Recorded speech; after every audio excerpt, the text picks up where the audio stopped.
আজকের বিশেষ অতিথি অধ্যাপক ডক্টর নুরুল আমিন ব্যাপারী, অবসরপ্রাপ্ত শিক্ষক, রাষ্ট্রবিজ্ঞান বিভাগ, ঢাকা বিশ্ববিদ্যালয়। অবসরপ্রাপ্ত হয় এটা বলেন এবার ঢাকা বিশ্ববিদ্যালয় ঢাকা বিশ্ববিদ্যালয় শিক্ষক এখন উনি চাকরি করে অন্যখানে কাজ করছেন। শিক্ষককে কখন অবসরপ্রাপ্ত করবেন? Never retire, till his death he is there. অধ্যাপক এবং সাংবাদিক, এরা লয়ার, এরা যখন মারা যাবে তখন কবরে যাবে হলো সাংবাদিক হিসাবে, অধ্যাপক হিসাবে এবং বিচারপতি হিসাবে।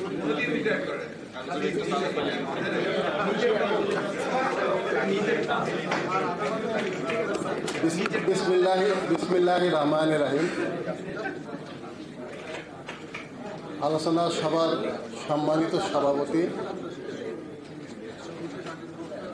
প্রধান অতিথি জনাব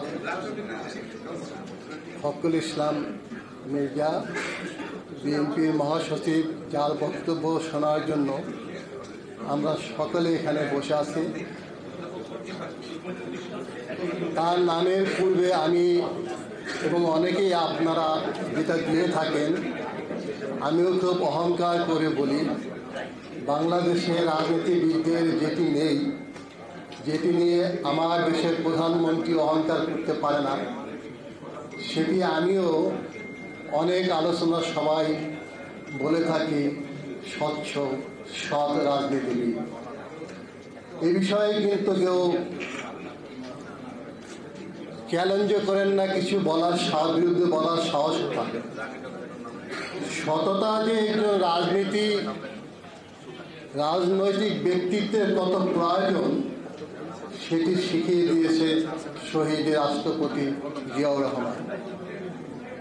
জিয়াউর রহমানের জীবনী নিয়ে আলোচনা করতে গেলে কোন বিষয় নিয়ে আলোচনা শুরু করব, কোথায় শেষ করব, তাই কিন্তু আমাদের ভাবতে সময় লাগে, কারণ তার জীবনীটি একটি মহাকাব্যিক জীবনী। যে মহাকাব্যের চ্যালেঞ্জ আছে, যে মহাকাব্যের যুদ্ধের কথা আছে, যে মহাকাব্যে কমেডির কথা আছে, যে মহাকাব্যে আছে বেদনাদায়ক মৃত্যুর কথাও আছে। আমি খুব সংক্ষেপে দু একটি বিষয় নিয়ে আলোচনা করব।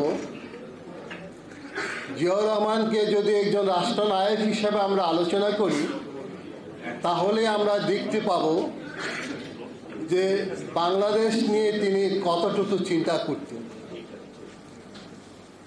বাংলাদেশ নিয়ে চিন্তা করার প্রথম দুটো বিষয় এখনও বাংলাদেশে রাষ্ট্রনায়ক যারা, আমি রাষ্ট্রনায়ক অনেককে বলবো না, যারা রাষ্ট্রীয় ক্ষমতা আছেন তারা চিন্তা করেন না। জিয়াউর রহমান পর্যায়ক্রমে বাংলাদেশের রাষ্ট্রীয় ক্ষমতায় এসেই দুটি বিষয়ের উপর খুব সম্ভবত গুরুত্ব দিয়েছিলেন। একটি হচ্ছে ন্যাশন বিল্ডিং, আর একটি হচ্ছে স্টেট বিল্ডিং। একটি জাতি গঠন করতে হবে এবং রাষ্ট্র গঠন করতে হবে, তারপরেই ধাপে ধাপে ওই রাষ্ট্রটিকে উন্নতির চরম শিখরে নিতে হবে। যেমন মনে করেন যে মার্কিন যুক্তরাষ্ট্র আজকে পৃথিবীকে শাসন করতেছে, সেই মার্কিন যুক্তরাষ্ট্রের এই রাষ্ট্রপতি জাতির পিতা, যাকে আমরা বলি, মার্কিন যুক্তরাষ্ট্রে একজন জাতির পিতা ছিলেন না। প্রথম প্রধান জাতির পিতা যাকে বলা হয় জর্জ ওয়াশিংটন, তিনি কিন্তু এই বিষয়টির উপরে গুরুত্ব দিয়েছিলেন। একটি জাতি গঠন করতে হলে তার পুরানো ইতিহাস, তার বীরদের কথা, বীরত্বের কথা এবং ওই জাতি সমস্যাগুলোকে সমাধান করার পরিকল্পনা গ্রহণ করতে হয়।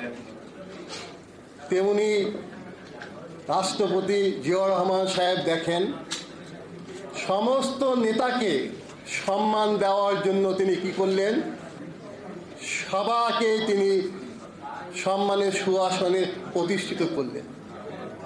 শেরে বাংলা আবুল কাসেম ফজলুল হক সম্পর্কে